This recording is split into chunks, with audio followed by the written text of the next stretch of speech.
हरे कृष्णा। भक्ति शास्त्री श्रीमद् भागवत भगवद गीता अध्याय 4 श्लोक नंबर 14। न मां कर्माणि लिम्पन्ति न मे कर्म फले स्पृहा इति मां योऽभिजानाति कर्मभिर्नाश बध्यते।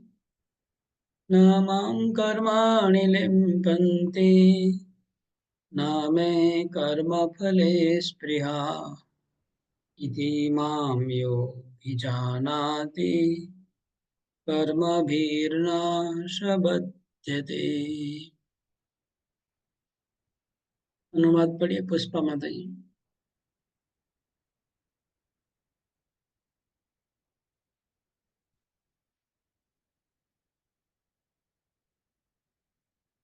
अनम्यूट नहीं कर पा रहे?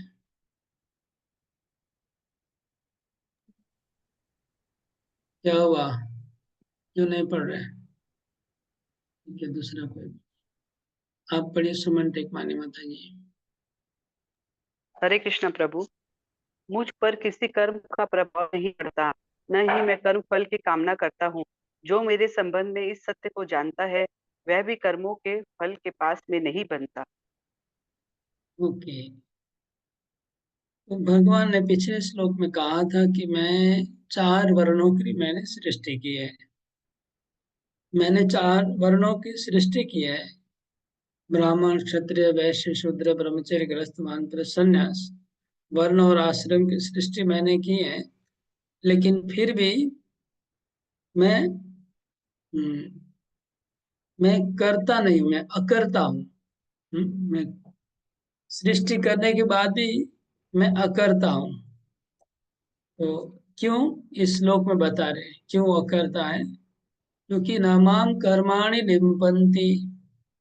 मुझे कोई मैं कोई कर्म मुझे स्पर्श नहीं करता है। कोई कर्म और कर्म का फल व कर्म का बंधन मेरे को नहीं है। लिम्पन्ति मतलब निर्लिप्त रहते हैं। भगवान लिप्त नहीं होते हैं। कर्मों के चक्कर में भगवान लिप्त नहीं होते हैं। न न मैं कर्म फले प्रिया। मेरे को कुछ कर्म करके कुछ प्राप्त नहीं करना है। क्योंकि वर्णाश्रम सिस्टम भगवान बनाते हैं, इसलिए नहीं बनाते कि भगवान को कुछ उसमें से आमदनी होगा। ये कोई भगवान ने ये वर्णाश्रम इंस्टीट्यूशन है। प्रभुपाद बोलते वर्णाश्रम इंस्टीट्यूशन है। तो ये संस्था है, लेकिन ये कोई इनकम की संस्था नहीं है। ये नॉन प्रॉफिट ऑर्गेनाइजेशन है। ये भगवान को इससे कोई आमदनी नहीं हो रही है। इस तो भगवान, क्योंकि उनकी कोई आसक्ति नहीं है, उनको कोई फल नहीं पाना है, वो अपने लिए नहीं कर रहे हैं, जीवों के लिए कर रहे हैं। इसलिए वो लिप्त नहीं होते। जब कोई व्यक्ति कोई कर्म में उसको कुछ मिलना होता है तब वो लिप्त हो जाता है। जब कुछ मिलना नहीं है तो वो लिप्त नहीं होता है। ये एक क्राइटेरिया है। कोई भी कर्म आप अगर करते हैं, उस कर्म से अगर आपको कुछ फायदा होता है तो आप फायदा उठाते हैं कर्म करके, तो आप उसके बंधन में पड़ जाएंगे। थोड़ा थोड़ा आपको लिप्त, जितना फायदा लेंगे उतना लिप्त होंगे। लेकिन अगर आप कोई फायदा नहीं है, केवल निस्वार्थ किसी और के लिए कर रहे हैं, तो आपको कोई बंधन नहीं होता है। तो भगवान बोलते हैं मेरे को कोई फायदा नहीं है, मैं कुछ अपने स्वार्थ के लिए नहीं कर रहा हूँ, इसलिए मेरे को कोई कर्म लिप्त नहीं करता है। और जो व्यक्ति इस तरह से मेरे को जान लेगा कि कैसे मैं निर्लिप्त होकर कर्म कर रहा हूँ, वो भी ये ट्रिक, एक कौशल, कर्म कौशल वो सीख जाएगा, और उसको भी फिर वो भी कर्म करते हुए निर्लिप्त होकर के कर्म कर पाएगा। फिर वो भी बंधन से मुक्त हो जाएगा। इति माम यो भी जाना थी। जो व्यक्ति ऐसा मुझे जान लेता है, कर्म भी न संबद्धते, वो भी कर्म के बंधन में नहीं पड़ेगा। जो व्यक्ति ऐसा जान लेगा उसको भी बंधन नहीं होगा। हम्म, आ, तो भगवान यहाँ पर बोल रहे हैं कि न माम कर्माणि लिम्पन्ति। पहला अर्थ ये हुआ है ना इसका, कि भगवान ने वर्णाश्रम सृष्टि किया, लेकिन वर्णाश्रम सृष्टि करने का दोष व करने का बंधन उनको नहीं होगा, ये पहला है। दूसरा अर्थ, इसका मैं 3 अर्थ बताऊंगा। दूसरा अर्थ होगा इस श्लोक का कि जो वर्णाश्रम भगवान ने बनाया है, उसके जो नियम है, वो नियम भगवान के ऊपर लागू नहीं होते। ये दूसरा अर्थ है, समझे? दूसरा अर्थ समझ गए कि जो भगवान ने जो सिस्टम बनाया, वो सिस्टम से भगवान बाहर है, वो सिस्टम के अंदर नहीं है भगवान।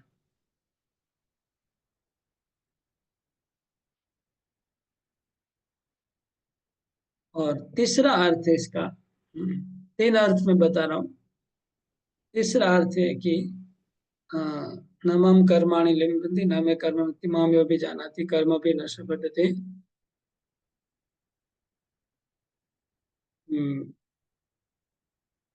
इसका तीसरा अर्थ होता है कि भगवान कोई भी जीव पाप पुण्य वर्णाश्रम सिस्टम को फॉलो करता है, पाप पुण्य करता है, तो उसके लिए उसको जो फल मिलता है, पापी को पाप का फल मिलेगा, दुख मिलेगा, पुण्यवान को सुख मिलेगा, उसमें भगवान जिम्मेवार नहीं है। उसको कोई, भगवान किसी को पक्षपात नहीं करते कि इसको थोड़ा ज्यादा सुख दे दो, उसको ज्यादा दुख दे दो, ऐसा भगवान नहीं, इसमें भी निर्लिप्त है भगवान। तो भगवान 3 प्रकार से निर्लिप्त है। फिर से सब लोग नोट कर लीजिए, बात ध्यान रखिए। पहला, निर्लिप्त है इसलिए कि वर्णाश्रम सिस्टम भगवान ने बनाया पूरे जगत के लिए, तो वर्णाश्रम सिस्टम बनाने की वजह से उनको कोई कोई बंधन नहीं हो रहा है। वर्णाश्रम सिस्टम बनाने का फल उनको नहीं भोगना पड़ेगा, अच्छा व बुरा, उसमें उनके कुछ लेना देना नहीं है। उन्होंने जीवों के लिए बनाया। दूसरा, जो वर्णाश्रम सिस्टम भगवान ने बनाया है, उसके जो नियम कानून है, कानून और नियम भगवान के ऊपर लागू नहीं होते, वो इनके बाहर है। लेकिन फिर भी भगवान फॉलो करते हैं वर्णाश्रम के नियम, और स्ट्रिक्टली फॉलो करते हैं, हमारे से अच्छा करते हैं। भगवान रामचंद्र ने कितना नियम फॉलो किया वर्णाश्रम का, कोई नहीं करेगा। कृष्ण ने जब द्वारका में थे, कितने नियम फॉलो किए, जो कोई नहीं करेगा। हाँ, सुदामा ब्राह्मण का पांव धोते हैं, माता पिता को प्रणाम करते हैं, ब्राह्मणों को गायदान करते हैं, यज्ञ करते हैं, बच्चों की शादी करवाते हैं, सब कुछ करते हैं। तो भगवान फिर भी फॉलो कर रहे हैं, लेकिन यद्यपि वो कानून के बाहर है, फिर भी कर रहे हैं वो। ये बात तो अलग है कि वो कर रहे हैं, लेकिन हिसाब से जो श्लोक बता रहा है कि भगवान को कोई कर्म फल, उसका जो नियम है फॉलो करना बाध्य नहीं है भगवान। तो तीसरा, वर्णाश्रम फॉलो करने वालों को जो सुख दुख मिल रहा है, उसमें भगवान का कोई लेना देना नहीं है। भगवान किसी को पक्षपात नहीं कर रहे हैं। ये 3 बात समझ गए क्या? कोई रिपीट करेगा? क्या समझ में आया? आ, मैं किसी को पूछ लेता हूँ तो पता चलेगा कितना समझ में आया किसी। किसको पूछूंगा? मैं बोलूं? हाँ, बोलिए। भगवान ने जो 4 वर्ण और 4 आश्रम बनाए हैं, भगवान ने जो वर्णाश्रम बनाए हैं, वर्णाश्रम की सृष्टा भगवान है। और वर्णाश्रम के जो नियम कायदा कानून बने हुए हैं, ये भगवान के लिए लागू नहीं होते, भगवान पर लागू नहीं होते हैं। ओके। और वर्णाश्रम में जो सुख दुख का जो भाव होता है, जो उसको कर्मचारी जो करते हैं उनके ऊपर लागू होता है, ये भगवान के ऊपर लागू नहीं होता। सुख दुख का अनुभव भगवान के ऊपर लागू नहीं होता, क्योंकि खुद ही उनकी सृष्टा है। हरे कृष्ण। आपने आपने 2 नंबर पॉइंट को ही घुमा फिरा के 3 पॉइंट में बोल दिया, लेकिन एक नहीं, नंबर जो पॉइंट आप वर्णाश्रम नहीं में जो पकड़ सुख पाए। दुख, प्रभु, जो एक वर्णाश्रम में जो नंबर सुख दुख, एक नंबर पॉइंट आप पकड़ नहीं पाए, मैं क्या बोला हूँ। और 3 नंबर वर्णाश्रम जो अभी पकड़ में नहीं आया आपको, 3 नंबर पॉइंट क्या है? 3 नंबर पॉइंट ये है प्रभु जी, जो वर्णाश्रम है, जो उनके कर्म के हिसाब से जो सुख दुख का अनुभूति होता है, वो हम्म। उनके कर्ता के द्वारा अनुभूति होता है। जो उस काम को करते हैं उनके ऊपर ये अनुभूति होता है, भगवान के ऊपर अनुभूति नहीं होता है। नहीं हुआ, नहीं हुआ, नहीं हुआ, नहीं हुआ प्रभु जी, वो एक ही पॉइंट है। आप 3 जो पॉइंट बोल रहे हैं ना, वो एक ही पॉइंट है, ताकि एक ही पॉइंट को 3 एंगल से बताया गया है। लेकिन तीसरा पॉइंट, इसलिए मैं ध्यान से सुनना पड़ेगा, बहुत सूक्ष्म है। तीनों अलग है, टोटल अलग अलग ही लेवल से तीनों बात हो रही है। और कौन समझाए? विनोद प्रभु, समझ में आया कि नहीं? समझ में आया तभी बोलेगा, नहीं तो खाली खाली नहीं समझ में आया लगता है। अनम्यूट नहीं कर रहा है। हरे कृष्णा प्रभु जी, बोलूं मैं? हाँ, एक मिनट। मुझे पता आप तो बोल पाएंगे, मेरे को आइडिया है। हाँ, ओके। और राजू को समझ में आया क्या? हरे कृष्ण प्रभु जी। भगवान सुख दुख का जो फल होता है वो नहीं, एक 3 पॉइंट पता है पहले, 3 पॉइंट है कि नहीं आपके पास? है 3 पॉइंट? भगवान सिस्टम में लिप्त नहीं रहते हैं। वर्णाश्रम धर्म का जो सिस्टम है उसमें लिप्त नहीं रहते हैं। कितना और नंबर पॉइंट बोल रहे हैं आप ये? ये पहला है। अच्छा, मतलब क्या लिप्त नहीं दूसरा, रहते हैं तो? इसका मतलब क्या लिप्त नहीं रहते, मतलब क्या? भगवान जो है किसी वो कर्म के प्रभाव में का जो फल होता है उसमें लिप्त नहीं रहते हैं। अर्थात उनका वो कर्म फल की कामना नहीं करते दूसरा हैं। पॉइंट क्या है आपका? दूसरा पॉइंट क्या है? तीसरा पॉइंट? वो वर्णाश्रम धर्म का जो सिस्टम है उससे बाहर है, और वर्णाश्रम धर्म का कोई भी नियम उनको उनके ऊपर लागू नहीं होता है। ओके, तीसरा पॉइंट?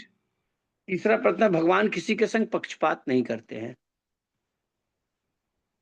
थोड़ा बहुत हुआ, थोड़ा बहुत हुआ, मतलब फर्स्ट पॉइंट अभी भी थोड़ा सा हाँ, धुंधला। फर्स्ट पॉइंट इतना क्लियर नहीं है। आप बोल तो दिए तीनों, लेकिन उसको एक्सप्लेन कर पाएंगे? समझ पाए क्या ये? कौन और कौन? सुशील केडिया को आप समझ पाए कि इससे बेटर बोल पाएंगे तभी बोलेगा। अनम्यूट, बोलना है तो अनम्यूट करिएगा। राखी माताई, राखी श्रेष्ठ माताई, आपको समझ में आया? श्री कृष्ण प्रभु जी। भगवान वर्णाश्रम बनाए हैं, बट उनका फल उनको भोगना नहीं पड़ता है, पहला पॉइंट। मतलब उसको थोड़ा और एक्सप्लेन करिए। हाँ, मतलब भगवान निर्लिप्त है, भगवान बनाए हैं वर्णाश्रम, पूरे भगवान ही सब बनाया है, जो भी नियम है, बट उनका उसका फल उनको नहीं भोगना पड़ेगा। और पहला पॉइंट है। और दूसरा पॉइंट है प्रभु जी की, जो भी वर्णाश्रम के नियम है बनाए, उन्हीं के बनाए गए नियम है, बट उनके ऊपर लागू नहीं है। और राइट। तीसरा पॉइंट है, जीव लोग जो पाप पुण्य करते हैं, वो वो उसके लिए भगवान मतलब जिम्मेवार नहीं है। राइट, ठीक है, ठीक है। आप मतलब ठीक है आपका पॉइंट। इसमें कोई और कुछ ऐड करना चाहते हैं? कविता माताई, विजय शर्मा को, जो हरे रति श्रेष्ठ। कृष्ण। जो पहला जो पॉइंट है वो वर्णाश्रम, क्योंकि भगवान ने स्वयं बनाया है, तो इसलिए उनको उनको वर्णाश्रम के अंडर में रहने की कोई जरूरत नहीं है, क्योंकि उसको बनाने वाले तो वह स्वयं है। अच्छा, ये तो 2 नंबर पॉइंट था। और कविता केडिया माताई कुछ ऐड करना चाहते हैं? प्रभु जी, मैं शुरू से बोल रही हूँ, मैं जो लिखी हूँ मैं बता रही हूँ। पहला नंबर है, वर्णाश्रम सिस्टम बनाने का फल भगवान, जैसे पाप पुण्य, भगवान को नहीं भोगना पड़ेगा।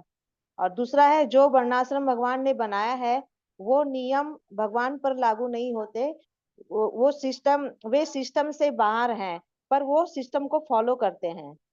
और तीसरा है, कोई भी जीव वर्णाश्रम को फॉलो करता है और सुख दुख पाप पुण्य का जो मिलता है उससे भगवान को कोई लेना देना नहीं। हाँ, लिखे थे, पढ़ दिए, लेकिन हरे कृष्णा प्रभु जी। समझ में आया तो। हरे कृष्णा हाँ प्रभु जी, समझ में तो आया। हाँ, बोले विनोद। प्रभु जी, पहला तो आप बताए कि जैसे वर्णाश्रम भगवान बनाए मनुष्य के लिए, तो वो वर्णाश्रम उनको निभाना है। भगवान बोल रहे हैं उसमें हमको उसमें नहीं रहना है, उसको मेरे लिए नहीं है, मैं उससे मुक्त हूँ। ओके, अच्छा ठीक है, अभी हम लोग तात्पर्य पढ़ते हैं। फिर से लास्ट में जब पढ़ना हो जाएगा फिर दोबारा आऊंगा इस पॉइंट पे। अभी हम सुनते हैं प्रभुपाद जी को। ओके, मोहन ब्रजराज को आप शुरू करिए। हरे कृष्णा। तात्पर्य। जिस प्रकार इस भौतिक जगत में संविधान के नियम है जो ये बताते हैं कि राजा ना तो दंडनीय है, ना ही किसी राजनियमों के अधीन रहता है, उसी तरह यद्यपि भगवान इस भौतिक जगत के श्रेष्ठ है, किंतु वे भौतिक जगत के कार्यों से प्रभावित नहीं होते। सृष्टि करने पर भी वो इससे पृथक रहते हैं, जबकि जीवात्माएं भौतिक कार्यकलापों के सकाम कर्म फलों में बंधी रहती है, क्योंकि उनमें प्राकृतिक साधनों पर प्रभुत्व दिखाने की प्रवृत्ति रहती है। किसी संस्था का स्वामी कर्मचारियों के अच्छे बुरे कार्यों के लिए उत्तरदायी नहीं है, कर्मचारी इसके लिए स्वयं उत्तरदायी होता है। जीवात्माएं अपने अपने इंद्रिय तृप्ति कार्यों में लगी रहती है, किंतु ये कार्य भगवान द्वारा निर्दिष्ट नहीं होते। इंद्रिय तृप्ति के उत्तरोत्तर उन्नति के लिए जीवात्मा इस संसार के कर्म में प्रवृत्त है और मृत्यु के बाद स्वर्ग सुख की कामना करती रहती है। स्वयं में पूर्ण होने के कारण भगवान को तथाकथित स्वर्ग सुख का कोई आकर्षण नहीं रहता। स्वर्ग के देवता उनके द्वारा नियुक्त सेवक है। स्वामी कभी भी कर्मचारियों का सा निम्न स्तरीय सुख नहीं चाहता। वो भौतिक क्रिया प्रतिक्रिया से पृथक रहता है। उदाहरणार्थ, पृथ्वी पर उगाने वाली विभिन्न वनस्पतियों के उगने के लिए वर्षा उत्तरदायी नहीं है, यद्यपि वर्षा के बिना वनस्पति नहीं उग सकती। वैदिक स्मृति में इस तथ्य की पुष्टि इस प्रकार होती है। प्रभु जी, आपको पढ़ना पड़ेगा। निमित्त मात्र में वासु सृज्यानम सर्ग कर्मणि प्रधान कारणी भूता यतो वे सृज्य शक्तया। भौतिक सृष्टि के लिए भगवान ही परम कारण है। प्रकृति तो केवल निमित्त कारण है, जिससे विराट जगत दृष्टिगोचर होता है। प्राणियों की अनेक जातियां होती है, यथा देवता, मनुष्य तथा निम्न पशु, और ये सब पूर्व शुभाशुभ कर्मों के फल भोगने को बाध्य है। भगवान उन्हें ऐसे कर्म करने के लिए केवल समुचित सुविधाएं तथा प्रकृति के गुणों के नियम सुलभ कराते हैं, किंतु वे उनके किसी भूत तथा वर्तमान कर्मों के लिए उत्तरदायी नहीं होते। वेदांत सूत्र में 2.1.34 पुष्टि हुई है कि इस सब में निग्रह न सापेक्षत्वात्। भगवान किसी भी जीव के प्रति पक्षपात नहीं करते। जीवात्मा अपने कर्मों के लिए स्वयं उत्तरदायी है। भगवान उसे प्रकृति अर्थात बहिरंगा शक्ति के माध्यम से केवल सुविधा प्रदान करने वाले हैं। जो व्यक्ति इस कर्म नियम की सारी बारीकियों से भली भांति अवगत होता है, वो अपने कर्म के फलों से प्रभावित नहीं होता। दूसरे शब्द में, जो व्यक्ति भगवान के इस दिव्य स्वभाव से परिचित होता है, वो कृष्ण भावनामृत में अनुभवी होता है, अतः उस पर कर्म के नियम लागू नहीं होते। जो व्यक्ति भगवान के दिव्य स्वभाव को नहीं जानता और सोचता है कि भगवान के कार्यकलाप सामान्य व्यक्तियों की तरह कर्मफल के लिए होता है, वे निश्चित रूप से कर्मफलों में बंध जाते हैं। किंतु जो परम सत्य को जानता है, वो कृष्ण भावनामृत में स्थिर मुक्त जीव है। हरे कृष्ण। तो 3 एग्जाम्पल दिया प्रभुपाद जी ने तात्पर्य में। पहला एग्जाम्पल राजा का है। एक राजा अपने राज्य में जो नियम बनाता है, उस नियम राजा के ऊपर लागू नहीं होते हैं।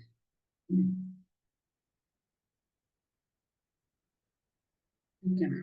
ये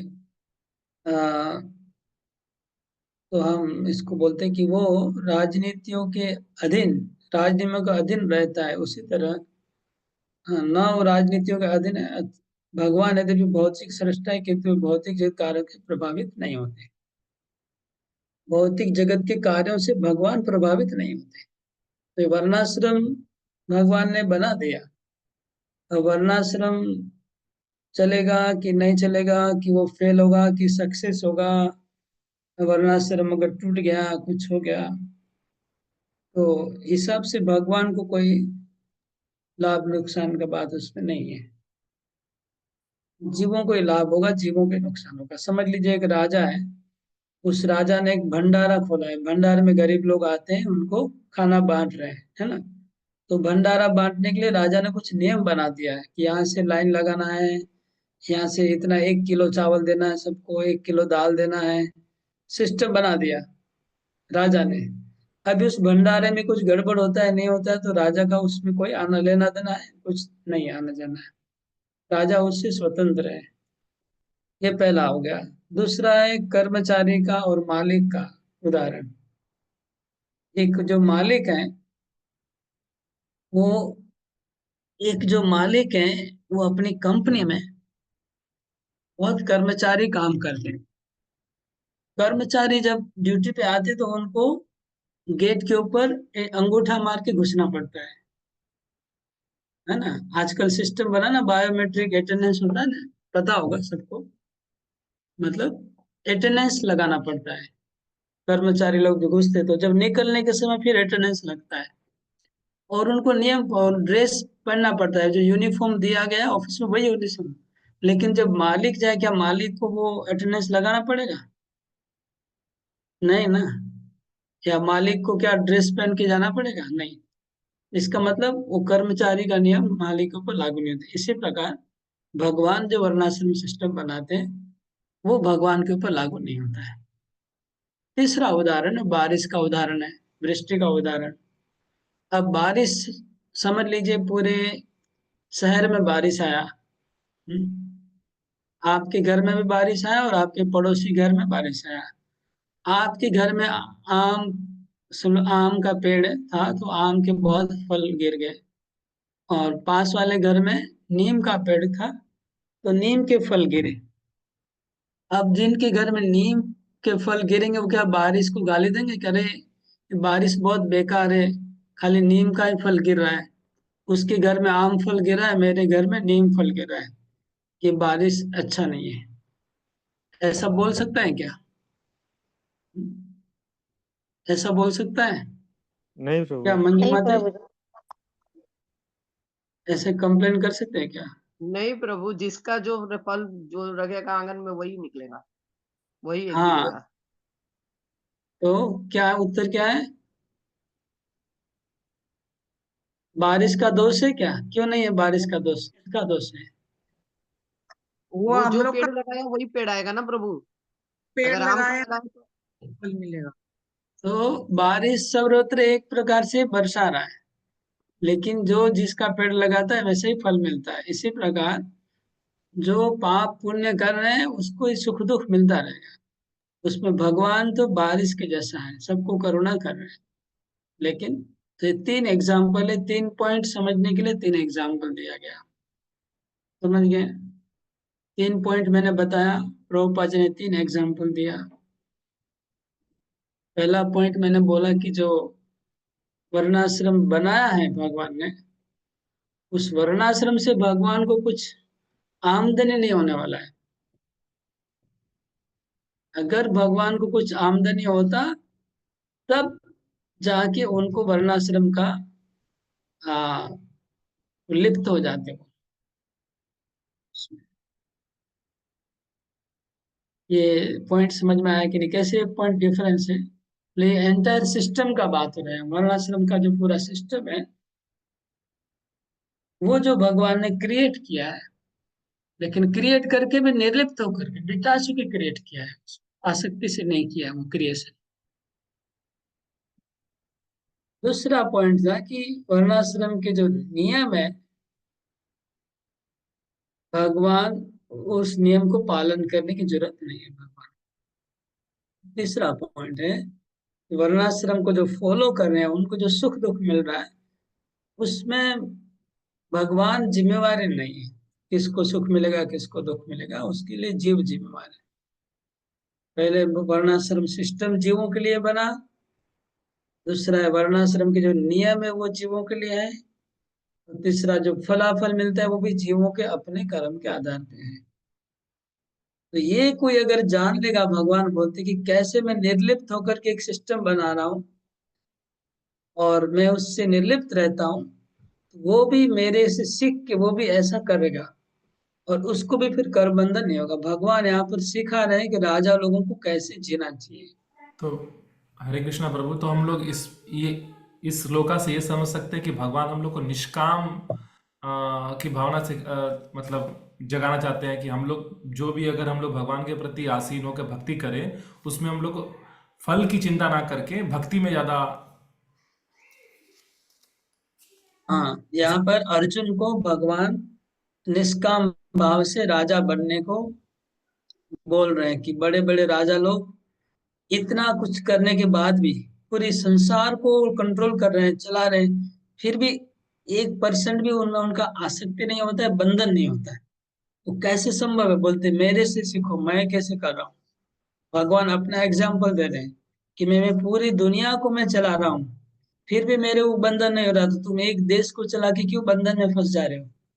भगवान अपना खुद का एग्जाम्पल यहाँ दे रहे हैं, केवल राजर्षि लोगों को सिखाने के लिए, एक राजर्षि कैसे अपना देश चला के निर्लिप्त रह सकता है। जैसे मैं हूं वैसे वो लोग भी निर्लिप्त होकर के चल सकते हैं निष्काम भाव से। अगर फल की आशा नहीं रहेगी, अगर निष्काम भाव से कर्म करते रहेंगे, तो कर्म अपने साइड में चलता रहेगा। हमको अपना भक्ति में मन लगा के रखना है, उधर डिटैच होकर कर्म करना है। कर्म में आसक्ति नहीं होनी चाहिए, आसक्ति भक्ति में होनी चाहिए, तभी ये संभव है। ओके, 3 पॉइंट था, 3 एग्जाम्पल है। अभी समझ में आ गया कि नहीं सब? राजा का उदाहरण, मालिक का उदाहरण और वर्षा का उदाहरण,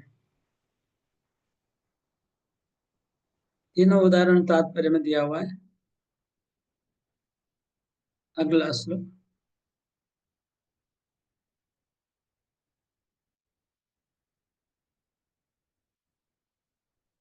प्रभुपाद जी ने और फर्दर एक्सप्लेन किया है तात्पर्य में, जैसे कि कोई वर्णाश्रम को फॉलो करेगा अच्छे से, तो क्या मिलेगा उसको? स्वर्ग की प्राप्ति होगी।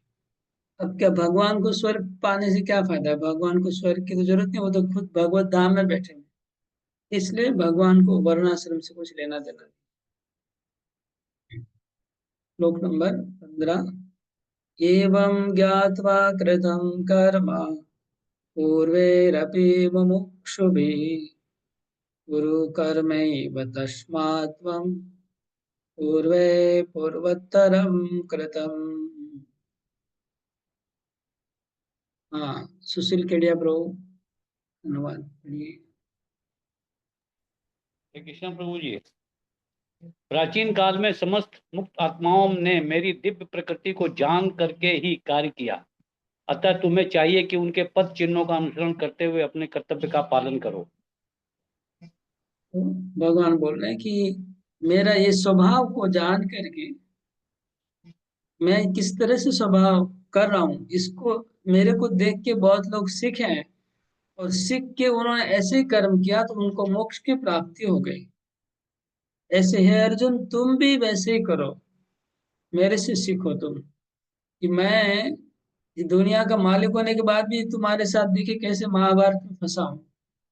भगवान खुद महाभारत में पूरा डूबे हुए हैं ना, मैं भी पूरा महाभारत में डूबा हूं, मैं सब कर्तव्य कर रहा हूँ, कर्म कर रहा हूँ निर्लिप्त होकर के। तुम भी कर्म करो मेरे जैसे, ये भगवान, और बंधन नहीं होगा तुमको अगर तुम निर्लिप्त होकर करोगे तो। आगे प्रवीण को पढ़िए। मनुष्य की 2 श्रेणियां हैं, कुछ के मन में दूषित विचार भरे रहते हैं और कुछ भौतिक दृष्टि से स्वतंत्र होते हैं। कृष्णा भावनामृत इन दोनों श्रेणियों के व्यक्तियों के लिए समान रूप से लाभप्रद है। जिनके मन में दूषित विचार भरे हैं, उन्हें चाहिए कि भक्ति के अनुष्ठानों का पालन करते हुए क्रमिक शुद्धिकरण के लिए कृष्णा भावनामृत को ग्रहण करें, और जिनके मन में पहले से ही अशुद्धियां से स्वच्छ हो चुके हैं, वो उसी कृष्णा भावनामृत में अग्रसर होते रहें, जिससे अन्य लोग उनके आदर्श कार्यों का अनुसरण कर सके और लाभ उठा सके। मूर्ख व्यक्ति या कृष्णा भावनामृत में नव दीक्षित प्रायः कृष्णा भावनामृत का पूरा ज्ञान प्राप्त किए बिना कार्य से वृत्त होना चाहते हैं, किंतु भगवान ने युद्ध क्षेत्र के कार्य से विमुख होने की अर्जुन की इच्छा का समर्थन नहीं किया। आवश्यकता इस बात की है यह जाना जाए कि किस तरह कर्म किया जाए। कृष्णा भावनामृत के कार्यों से विमुख होकर एकांत में बैठकर कृष्णा भावनामृत का प्रदर्शन करना कृष्ण के लिए कार्य में रत होने की अपेक्षा कम महत्वपूर्ण है। यहाँ पर अर्जुन को सलाह दी जा रही है कि वह भगवान के अन्य पूर्व शिष्यों तथा सूर्यदेव विवस्वान के पद चिन्हों का अनुसरण करते हुए कृष्णा भावनामृत में कार्य करें। अतः वे उसे सूर्यदेव के कार्यों का संपन्न करने के लिए आदेश देते हैं, जिसे सूर्यदेव ने उनसे लाखों वर्ष पूर्व सीखा था। यहाँ पर भगवान कृष्ण के ऐसे सारे शिष्यों का उल्लेख पूर्ववर्ती मुक्त पुरुषों के रूप में हुआ है, जो कृष्ण द्वारा नियत कर्मों को संपन्न करने में लगे हुए थे। हरे कृष्ण प्रभु जी।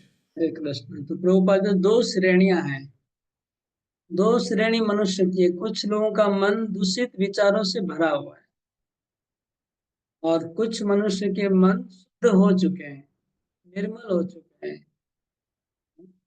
तो जो निर्मल चित्त वाले हैं और दूषित चित्त वाले हैं।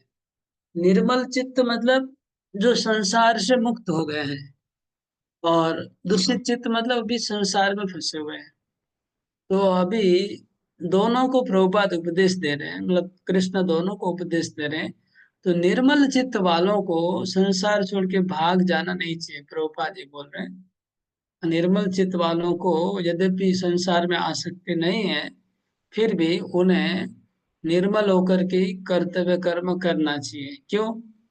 क्योंकि वो दूषित जो चित्त वाले हैं वो उनको देख करके उनको सीखेंगे कि कैसे हम कर्म करें तो हम ये दूषित विचारों से मुक्त हो पाएंगे। मतलब अगर कोई निष्काम भाव से कर्म करेगा तो उसका मन निर्मल हो जाएगा। तो निष्काम भाव से कर्म करने की शिक्षा कौन देगा? उनको जो निर्मल चित्त है वो शिक्षा देंगे। समझ गए? तो पिछले श्लोक से इस तरह से इसका कनेक्शन है ये श्लोक का, कि अर्जुन जैसे निर्मल चित्त व्यक्ति अगर भाग जाए तो फिर बाकी दूषित चित्त वालों को शिक्षा कौन देगा? लेकिन अर्जुन अगर निष्काम भाव से कर्म करेगा तो दूसरे जो दूषित चित्त वाले अर्जुन को देख के वो भी निष्काम भाव से करेंगे और उनका चित्त, तो चित्त को दूषित चित्त को सफाई करने के लिए निष्काम कर्म की प्रयोजन है। समझ लीजिए, जो कर्म है ना वो चित्त को दूषित करता है। मतलब संसारी कर्म में चित्त दूषित रहता है, लेकिन संसारिक कर्म को अगर निष्काम भाव से किया जाए तो चित्त निर्मल हो जाता है। फिर वो संसार से मुक्त हो जाता है, फिर वो संसार में नहीं रहने से भी चलेगा, संसार छोड़ देगा तो भी चल सकता है। लेकिन कुछ लोग ऐसे चाहिए जो निष्काम भाव से कर्म करते हैं और दूसरों को शिक्षा दें। तो भगवान ने कहा कि सूर्य देव को मैंने भगवत गीता का ज्ञान दिया था और वो भी निष्काम भाव से कार्य कर रहे हैं, अभी भी निर्मल चित्त होकर के अभी भी निष्काम भाव से कार्य कर रहे हैं। तो तुमको सूर्यदेव से सीखना चाहिए। या कृष्ण के जितने भी शिष्य हुए बड़े बड़े राजा लोग, सभी राजा लोग निष्काम भाव से कर्म किए हैं, और भगवान अर्जुन को बोल रहे हैं तुमको भी ऐसा करना चाहिए। ये था इस श्लोक का तात्पर्य। हरे कृष्ण प्रभु जी। हरे कृष्ण। प्रभु जी कर्म करे ही ना तब कर्म नहीं करने से जो चित्त दूषित है ना वो सफाई नहीं होगा। वही बात है ना, वही प्रभुपाद जी बोल रहे। देखिए इस लाइन में एक लाइन लिखा हुआ है, आप पढ़िए। यहाँ पर क्या लिखा है प्रभुपाद जी? मूर्ख व्यक्ति वाला पढ़िए। मूर्ख व्यक्ति या कृष्ण भावनामृत में नव दीक्षित प्रायः कृष्ण भावनामृत का पूरा ज्ञान प्राप्त किए बिना कार्य से विरत होना चाहते हैं, किंतु भगवान ने युद्ध क्षेत्र के कार्य से विमुख होने की अर्जुन की इच्छा का समर्थन नहीं किया। आप जो बोले ना कि आप बोले कि कर्म नहीं करे तो क्या होगा, तो यहाँ पर कृष्ण ने समर्थन नहीं किया। नहीं क्यों नहीं किया उसका अर्थ पिछले लाइन में लिखा हुआ है। और इस इधर से पढ़िए। आवश्यकता इस बात की है। ठीक है, ऑलरेडी हो गया। हो गया, अगर ऊपर ऊपर में आ गया वो बात, ऊपर में आ गया। जिनके यहाँ मनों पे में ये दृष्टि भी विचार ये भी तो शुद्धिकरण लिखा में है प्रभु जी। जिनके पहले ही अशुद्धियों से स्वच्छ हो चुके, बस वही उधर जो पढ़ा वही है। नवदीक्षित लोग पूरा ज्ञान प्राप्त किए बिना विरत होना चाहते हैं। विरत मतलब कर्म को त्याग करना चाहते हैं। जो आप बोल रहे हैं ना, वही बात लिखा हुआ है इसमें ना। लेकिन यहाँ पे तो एक लाइन और लिखा है प्रभु जी कि कृष्ण भावनामृत के कार्यों से विमुख होकर एकांत में बैठकर कृष्ण हाँ भावनामृत पढ़िए। का प्रदर्शन करना कृष्ण हम्म। के लिए कार्य में रत होने की अपेक्षा कम महत्वपूर्ण है। हाँ, यही बात मैं पढ़ने को बोल रहा था। इसका क्या अर्थ हुआ फिर से समझ लीजिए।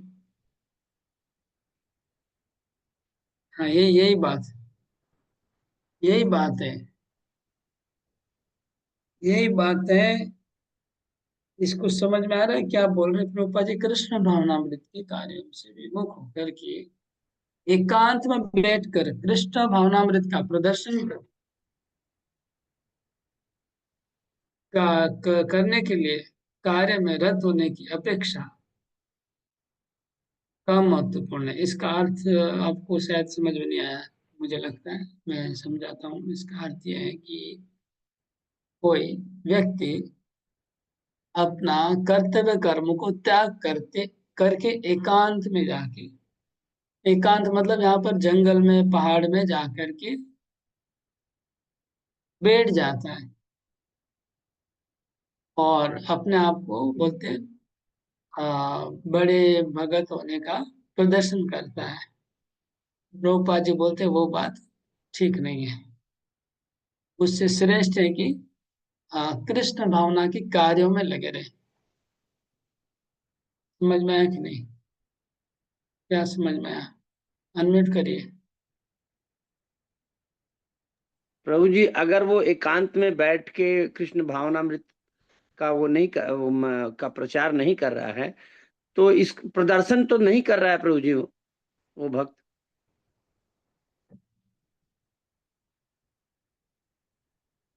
क्या नहीं कर रहा है एकांत में बैठ के? वो क्या कर रहा है एकांत में बैठ कृष्ण भावनामृत का प्रदर्शन तो नहीं कर रहा है। के? जब एकांत में एकांत बैठ में के रहेगा वो प्रदर्शन कैसे करेगा। एकांत में रहते हुए प्रदर्शन करते हैं, क्योंकि लोग ना एकांत में जाते हैं ढूंढने को।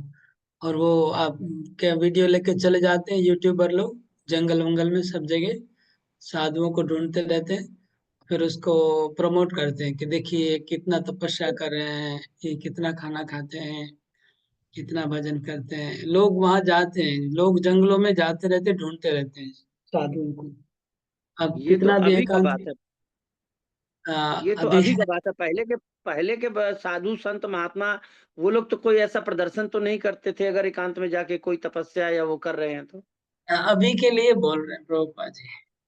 हरे कृष्णा प्रभु जी, इसको ऐसे बोल सकते हैं ना प्रभु जी, जो वर्णाश्रम प्रथा है उससे विमुख होकर हम लोग खाली कृष्णा भावनामृत भी करना सही नहीं है। हम लोग का जो वर्णाश्रम प्रथा के अनुसार हम लोग का जो कर्तव्य है उसको पूरा करते हुए हम लोग को भक्ति में लीन होना चाहिए। और राजू प्रभु जो बोल रहे पहले योगी लोग करते थे, वो लोग उनका करने का भी रीजन कुछ ना कुछ फल प्राप्ति के लिए करते थे, निष्काम के लिए तो करते नहीं थे प्रभु जी। कुछ जैसे हिरण्यकश्यप मतलब एक्स्ट्रा बोन लेने के लिए किए, तो उनको इसमें तो नहीं जोड़ सकते हैं। बात ऐसा है, देखिए सब एंगल से बताता हूँ। सब एंगल से उत्तर को हम इसको प्रश्न जरूरी है समझना इसको, इसलिए मैं टाइम दे रहा हूँ।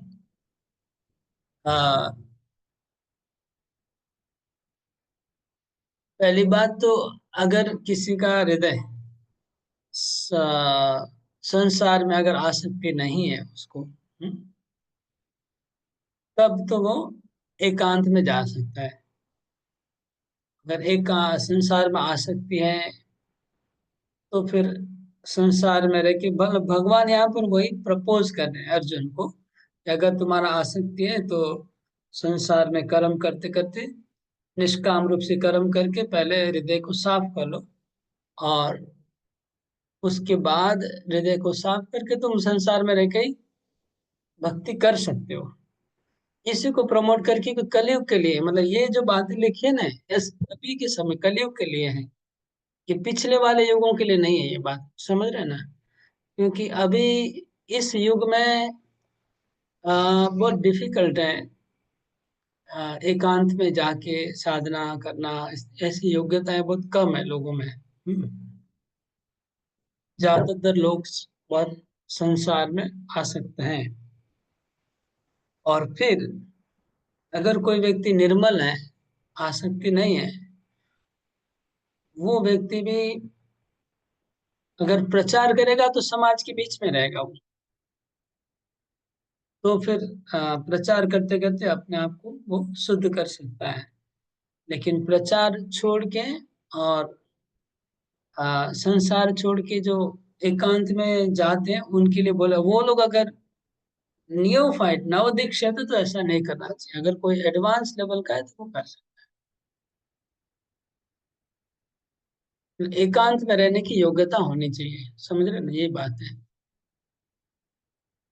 एकांत में रहने की योग्यता सीधी सीधी, मतलब नया भक्त ऐसा नहीं कर सकता है, नए व्यक्ति के लिए संभव नहीं है।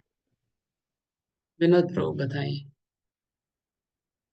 मोहन ब्रजराज प्रभु। प्रभु जी, हमको छोटा सी चीज समझ में नहीं आया यही, मनुष्य की दो श्रेणियां हैं, कुछ के मनों में दूषित विचार भरे रहते हैं और कुछ भौतिक दृष्टि से स्वतंत्र होते हैं। भौतिक दृष्टि से स्वतंत्र होना क्या प्रभु, यही भौतिक दृष्टि से स्वतंत्र भौतिक पहला दृष्टि, लाइन ही पर। भौतिक दृष्टि से, हाँ, भौतिक स्वतंत्र दृष्टि, होते। भौतिक दृष्टि से स्वतंत्र होते हैं। हाँ, अच्छा, एक सेकंड में इंग्लिश देखूंगा अभी। भौतिक दृष्टि से स्वतंत्र होते हैं, free from material vision. Okay, some of them are materially free. Okay, polluted, some of them are full of polluted material things, full of polluted material things within their hearts, and some of them are materially free. Okay, भौतिक दृष्टि से स्वतंत्र मतलब भौतिक जगत की वासना उसमें नहीं है, ये बात है। भौतिक दृष्टि से स्वतंत्र मतलब जो भौतिक जगत का जो पैसा और नारी और ये सब चीजों से वो उसको आकर्षण नहीं है।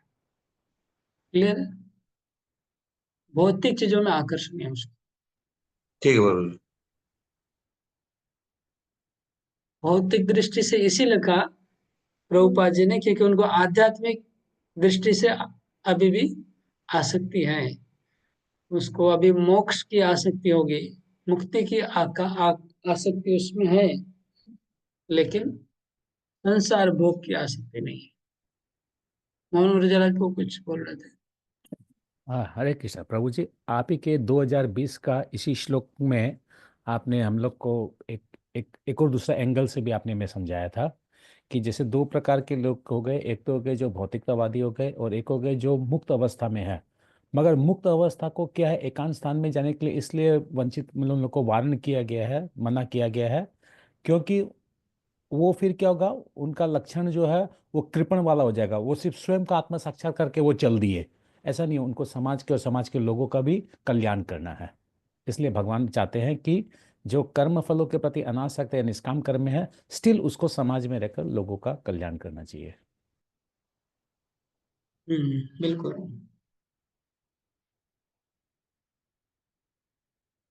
यहाँ पर जो एकांत है, वो एकांत उसके लिए लिखा है राजपो, जो लोग प्रचार भी नहीं करेंगे और समाज में भी नहीं रहते और प्रचार भी नहीं करते, केवल अपना भजन करना चाहते, अपने को खाली उद्धार करना चाह रहे हैं, समाज से कोई लेना देना नहीं है। इनकी बात करें, ये प्रभुपाद जी इसको एंकरेज नहीं कर रहे हैं। कृष्ण। क्लियर है?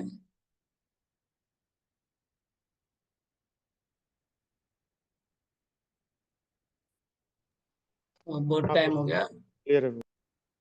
हाँ, ये श्लोक थोड़ा जटिल है, ये सब अभी जो चल रहा है। हाँ, बहुत कठिन है, क्योंकि ये निष्काम कर्म कर्म कर्म का पूरा सिस्टम ही बहुत जटिल है। भगवान खुद आगे बोलेंगे कि कर्म का चक्र ही बहुत जटिल है, और इसलिए यहाँ पर हम पढ़ने में समझने में भी बहुत डिफिकल्ट होता है। ओके, और एक कर्मा और एक श्लोक करना है कि नहीं? नहीं हो पाएगा, 9 बज गया। तो इस श्लोक के ऊपर जो क्वेश्चन है वो मैं अभी शेयर कर देता हूँ लोग के साथ।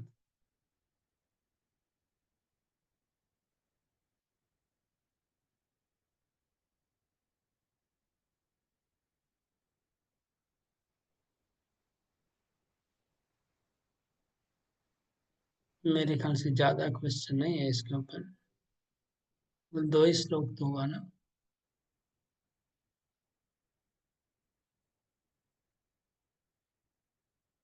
ओके, आप लोग देख पा रहे होंगे क्वेश्चन को। क्वेश्चन का लिस्ट है। तो राजा, मालिक और वर्षा का उदाहरण समझाइए। ये एक क्वेश्चन है बस। 14 नंबर से कि 15 नंबर से कोई क्वेश्चन नहीं है, ये एक ही क्वेश्चन है। आप लोग इसको लिख लीजिएगा, जो आज चर्चा हुई उसको नोट कर लीजिए। हाँ, ओके। और अभी रिकॉर्डिंग बंद करते हैं। एग्जाम के लिए